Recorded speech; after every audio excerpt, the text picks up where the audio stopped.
Friends, ఈరోజు మనము లాలో important concept ఒకటి న్యూసెన్స్ అంటే మనం రెగ్యులర్గా అయిన పదం అనమాట.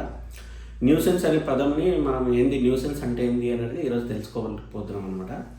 సో న్యూసెన్స్లో ఏంటంటే రెండు రకాలు ఉంటాయి. ఒకటి ఏంటంటే పబ్లిక్ న్యూసెన్స్, ప్రైవేట్ న్యూసెన్స్ అంటే. ఫస్ట్ న్యూసెన్స్ అంటే ఏంటంటే ఇప్పుడు ఎదుటి వ్యక్తి యొక్క మనము ఒక పీస్ కానీ, కంఫర్ట్ కానీ, ఎంజాయ్మెంట్ కానీ మనము డిస్టర్బ్ చేసినప్పుడు ఏంటంటే అది న్యూసెన్స్ కిందకి వస్తుంది అనమాట. సో దాని ఏంటంటే అది ఫిజికల్గా ఉండొచ్చు, లేకుంటే మామూలుగా వేరే విధంగా ఇటు ఉండొచ్చు.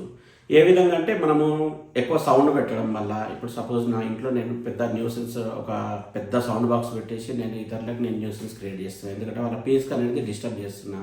అలాగే ఇప్పుడు నా దగ్గర ఏంటంటే ఏదో నేను ఇంటి ముంగల డైలీ నేను పొగ పెడుతున్నా, దానివల్ల ఏంటంటే ఆ స్మెల్ వల్ల ఏంటంటే ఇతరులు ఇబ్బంది పడుతున్నారు, అది కూడా న్యూసెన్స్ కిందకి వస్తుంది అనమాట. ఇంకోటి ఏంటంటే ఇప్పుడు మనం రోడ్ పైన వెళ్తున్నాము, రోడ్డుకి అడ్డంగా నేను ఒక వెహికల్ పెట్టినా వేరే వాళ్ళని పోనీయకుండా, so they are not able to go behind on that dirt road. So అది కూడా ఒక న్యూసెన్స్ కిందకి వస్తుంది. ఇట్లా వేరియస్ రకాలుగా న్యూసెన్స్ అనేది వస్తుంది అనమాట. సో అది మనము ఇన్ డీటెయిల్గా మనం ఈరోజు డిస్కస్ చేస్తాము. సో దాంట్లో ఏంటంటే ఫస్ట్ థింగ్ ఏంటంటే public nuisance, private nuisance. What is the difference between public nuisance and private non sense? So public non sense ఏంటంటే ఒక సెట్ ఆఫ్ గ్రూప్ ఆఫ్ పీపుల్కి లేకుంటే పబ్లిక్కు మనము డిస్టర్బ్ చేస్తే ఏంటంటే అది పబ్లిక్ న్యూసెన్స్ కింద వస్తుంది అనమాట. అంటే లార్జర్ గ్రూప్, ఒక లార్జర్ అమౌంట్ ఆఫ్ పీపుల్కు లేకుంటే ఒక కమ్యూనిటీకి మనము డిస్టర్బ్ చేసినట్లయితే ఏంటంటే అది పబ్లిక్ న్యూసెన్స్ కిందకి వస్తుంది. అదే ప్రైవేట్ న్యూసెన్స్ ఏంటంటే ఒక ఇండివిజువల్ పర్సన్కు లేకుంటే ఇండివిజువల్ ఫ్యామిలీకి, ఓకే, సో వాళ్ళకి డిస్టర్బెన్స్ అయితే ఏంటంటే అది ప్రైవేట్ న్యూసెన్స్ కిందకి వస్తుంది అది. So now you clear about both public and private nuisances, right? So we will see, okay. So ఒక కేస్ లా చూద్దాం మనం. ఏంటంటే ఇప్పుడు ఒక ఎంసీ మెహతా అంటని ఒక అతను ఏంటంటే ఆయన యూనియన్ గవర్నమెంట్ ఆఫ్ మీద ఒక కేసు వేసిండు అనమాట. ఏంది కేసు డీటెయిల్స్ ఏంటంటే ఢిల్లీలో మనకు పొల్యూషన్ అనేది ఎక్కువైపోయింది. సో దీనికి కారణాలు అనేకం ఉంటాయి అనమాట. So due to some factories or some other thing, like ఢిల్లీలో ఏంటంటే పొల్యూషన్ అనేది చాలా ఎక్కువైపోయింది. సో దీనికి ఏంటంటే మనకేంటంటే దీని ఫ్యాక్ట్ వచ్చేసి ఏంటంటే ఢిల్లీలో పొల్యూషన్ అనేది చాలా ఎక్కువైంది due to some industries, okay. అవి ఏంటంటే మనకు గ్యాసెస్ రిలీజ్ చేయడం వల్ల, పొగలు రిలీజ్ చేయడం వల్ల ఏంటంటే అది కామన్ పబ్లిక్ ఏంటంటే ఢిల్లీలో ఉన్న పబ్లిక్ అందరికీ ఏంటంటే అది వాళ్ళు they are unable to breathe and they are causing like many diseases. ఆ విధంగా ఏంటంటే ఒక కేసు అయితే ఫైల్ అయింది. ఇది న్యూసెన్స్ కేసు కిందికి వస్తుంది. ఇది పబ్లిక్ న్యూసెన్స్ కేసు కిందికి వస్తుంది అనమాట.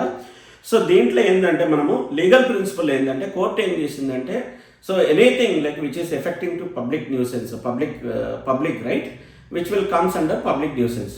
సో పబ్లిక్ ఏంటంటే వాళ్ళ జనరల్ రైట్ ఏంటంటే వాళ్ళు హ్యాపీగా వాళ్ళు జీవించడం అనమాట, ఓకే. వాళ్ళ ప్రైవేట్ లైఫ్ని వాళ్ళు ఎంజాయ్ చేయాలి, వాళ్ళు కంఫర్టబుల్గా జీవించాలి అనేది ఒక ప్రిన్సిపల్ అనమాట. సో దానికి ఏంటంటే ఇది ఇప్పుడు due to that factories, right, they are causing more injurious, వాళ్ళ హెల్త్ ఖరాబ్ అవుతుంది, వాళ్ళకు బ్రీతింగ్ ప్రాబ్లం వస్తుంది, ఈ విధంగా వస్తుంది. కాబట్టి వాళ్ళు ఏంటంటే ఇది కంపల్సరీగా ఇది వయలేషన్ కిందికి వస్తుందంటని చెప్పేసి మనకు యూనియన్ గవర్నమెంట్కి ఏంటంటే జడ్జిమెంట్ ఏమి ఇచ్చిందంటే, so within this time period, right, you need to take care, okay. So మీరు రెడ్యూస్ చేయాలి, మీరు ఏ విధంగా రెడ్యూస్ చేస్తారు అనేది మనకు ఇవ్వాలనేది మనకు జడ్జిమెంట్ ఇచ్చిందనమాట. ఇది వచ్చేసి మనకేంటంటే ఇది ఓకే పబ్లిక్ న్యూసెన్స్ కిందకి వస్తుంది. అలాగే ఇంకోటి ఏంటంటే ఎంసీ మెహతా అంటే మనకు 1987 అతను కూడా మనకు కేసు వేసాడండి యూనియన్ గవర్నమెంట్ మీద. సో అదేంటంటే మనకు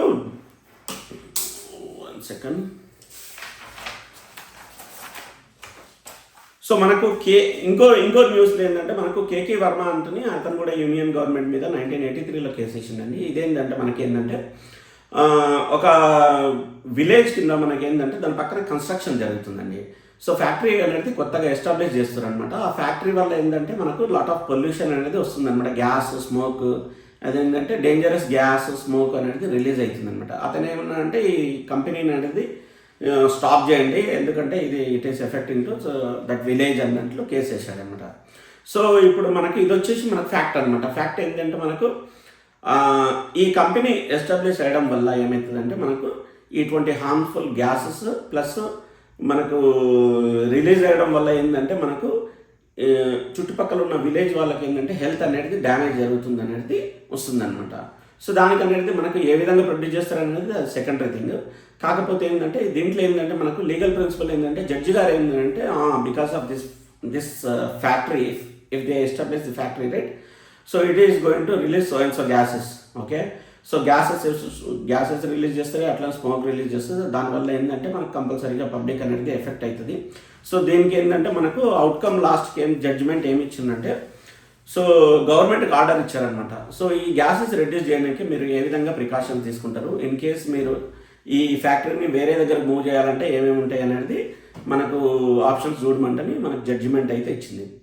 ఇది one of the 2 case laws అనమాట మనకు పబ్లిక్ న్యూసెన్స్ కిందకి. అలాగే ప్రైవేట్ న్యూసెన్స్ వస్తే ఏంటంటే, ప్రైవేట్ న్యూసెన్స్ ఏంటంటే ఒక ఇండివిజువల్ పర్సన్కు, నేను చెప్పినట్లు ఏంటంటే ఒక ఇండివిజువల్ పర్సన్ కానీ ఇండివిజువల్ ఫ్యామిలీకి కానీ, సో దట్ ఆర్ లిమిటెడ్ అనమాట. ఆ లిమిటెడ్ పర్సన్స్కి మనకి ఏదైనా ఇబ్బంది కలిగితే అది ప్రైవేట్ న్యూసెన్స్ కిందకి వస్తుంది అనమాట. సో దీంట్లో ఏంటంటే ఒక విశ్వనాథ్ అని ఒక అతను కేసు వేశాడండి 2006లో ఏఎస్ శ్రీరామ్ కింద. సో అతను ఏంటంటే తన ఇంటి పక్కన ఒకటి కన్స్ట్రక్షన్ అనేది జరుగుతుందండి. సో కన్స్ట్రక్షన్ జరగడం వల్ల ఏంటంటే డైలీ అతను ఏంటంటే లేట్ నైట్స్ వరకు కన్స్ట్రక్షన్ జరుగుతుంది. దానివల్ల ఏంటంటే డైలీ అతనికి డిస్టర్బ్ అనేది చాలా జరుగుతుంది అనమాట. సో అతను ఏంటంటే డైలీ చాలాసార్లు చెప్పి చూసిన తర్వాత అతను ఏంటంటే వినకపోవడం వల్ల ఏంటంటే అతను న్యూసెన్స్ కేసు కింద ఫైల్ చేశారనమాట. న్యూసెన్స్ కేసు కింద ఫైల్ చేస్తే ఏంటంటే మనకి ఫ్యాక్ట్ ఏంటంటే, so because of this construction, right, this family it is affected. వాళ్ళ హౌస్ వాళ్ళు మొత్తం ఇబ్బంది పడుతారు అనమాట. బికాస్ పక్కనే ఉంది కాబట్టి వాళ్ళు సరైన ప్రికాషన్స్ తీసుకోకపోవడం వల్ల అతనికి ఇబ్బంది అయితే జరుగుతుంది అనమాట. సో దేనికి ఏంటంటే జడ్జి గారు లీగల్ ప్రిన్సిపల్ ఏమన్నారంటే, కోర్టు ఏం నమ్మిందంటే, ఓకే, సో ఈ కన్స్ట్రక్షన్ చేయడం తప్పు కాదు, కానీ కన్స్ట్రక్షన్ చేయడం వల్ల ఇతరికి ఇబ్బంది, వాళ్ళ లైఫ్కు, వాళ్ళ పీస్ఫుల్ లైఫ్కి ఇబ్బంది కలిగించడం ఏంటంటే అది కంపల్సరీ మనకు వయలేషన్ ఆఫ్ కిందికి వస్తుంది అనమాట, లా కిందికి వస్తుంది. సో ఇది న్యూసెన్స్ కిందికి వస్తుంది. సో దానివల్ల ఏంటంటే దానికి ఇబ్బంది కలుగుతుంది. కాబట్టి మనకు జడ్జిమెంట్ ఏమి ఇచ్చారంటే, మీరు